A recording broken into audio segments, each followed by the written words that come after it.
langsung diperintahkan pergi ke Mekah, diberikan kitab. Kalau kakek buyutnya Emma Ainun Najib itu cuma diberikan cincin pada saat itu.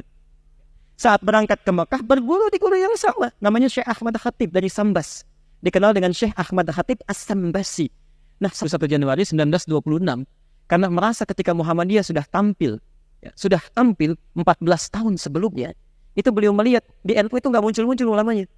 Asy'ari dengan pendiri Muhammadiyah, Muhammad Darwish, itu satu keluarga, satu saudara yang sama, bahkan ngajinya sama-sama, itu di Semarang, di Kiai Haji Soleh Darat. Ya.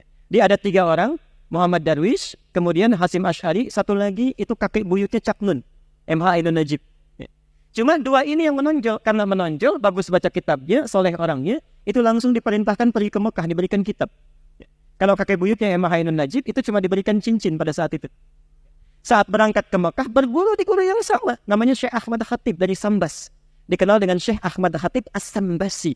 Nah, setelah dilihat-lihat sampai kembali ke Nusantara di masa yang sama, itu Masya Allah, ternyata keduanya punya visi yang sama, ya, tapi punya beda karakter. Yang satu senang praktek, ya, namanya Muhammad Darwish, lantas pulang diganti nanti menjadi Ahmad Dahlan. Yang satu lagi senang menulis kitab. Nah, Hasim Asy'ari ini menulis 19 kitab dalam hidupnya. Kami punya itu koleksinya, ada 19 kitab. Nah, sebelum beliau menulis dan mendirikan Nahdlatul Ulama itu, kayak aja Ahmad Dahlan kan senang praktek. Begitu pulang, menafsirkan surat Al-Ma'un, tidak tunggu nulis buku. Selesai kajian, buka pakaian luarnya, keluarkan uang yang dibawanya, sampaikan pada masyarakat.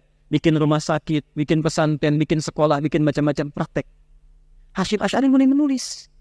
Saat meninggal Kiai Ahmad Dahlan 1924, difikirkan oleh beliau, ya, ini seorang sudah meninggal dunia, ulama belum bangkit. Maka ditulislah kemudian kitab baru yang menjadi landasan lahirnya ormas baru disebut dengan Nahdlatul Ulama. Yang ingin saya sampaikan, kedua-duanya ini ternyata satu garis nasab yang sama. Bertemu di Maulana Ishaq.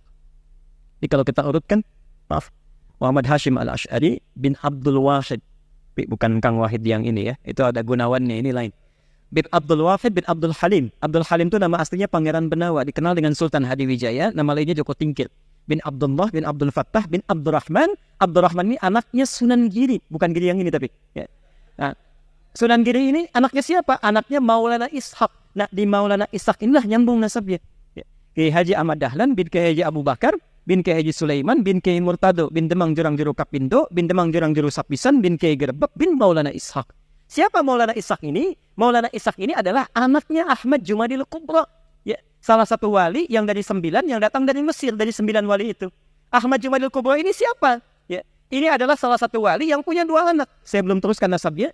Anak pertamanya dibawa ke Nusantara, namanya Maulana Ishaq, melahirkan 2 ulama tadi. Anak keduanya lahir di Mesir, bernama Syarif Abdullah. Nah, nanti Syarif Abdullah inilah yang akan bertemu dengan salah satu anaknya Prabu Siliwangi. Ya. Prabu Siliwangi, pemenah rasa, menikah dengan Nyai Subang Larang, punya 3 anak. Anak pertama Walang Sungsang, lahir 1423, anak keduanya Rara Santang, lahir 1426, anak ketiganya Raja Sengara, lahir 1427. Nah, hajilah kemudian Walang Sungsang dan Rara Santang di Mekah bertemu dengan Syarif Abdullah. Walang Sungsang ganti nama jadi Abdullah Iman, Rara Santang ganti nama menjadi Syarifah Mudaim. Jatuh cinta Syarif Abdullah dengan Syarifah Mudaim, menikahlah, pulang ke Mesir, tinggal 20 tahun, melahirkan anak bernama Syarif Hidayatullah. Berguru pada Syekh Ibnu Athaillah As-Sakandari. Pulang, nengok kakek buyutnya, bertemu dengan Prabu Siliwangi. Saat itu tinggalnya ada di Lingkaran Jati, maka dikenallah dengan saat itu dengan nama Sunan Gunung Jati. Nah, baik Ahmad Dahlan ataupun Hasyim Asy'ari itu berada di satu garis yang sama dari Ahmad Jumadil Kubra bin Ali Zainal Al-Kabir bin Ali Zainal Abidin, keturunannya dari Al-Husain, Husain anaknya Ali, Ali suami Fatimah, Fatimah putri Rasulullah sallallahu alaihi wasallam. Tapi sampai hari ini tidak pernah Ahmad Dahlan disebut dengan Habib. Sudah ada. Kayak aja Ahmad Dahlan. Yang penting sikapnya seperti Nabi, tuturnya seperti Nabi, pandangannya seperti Nabi.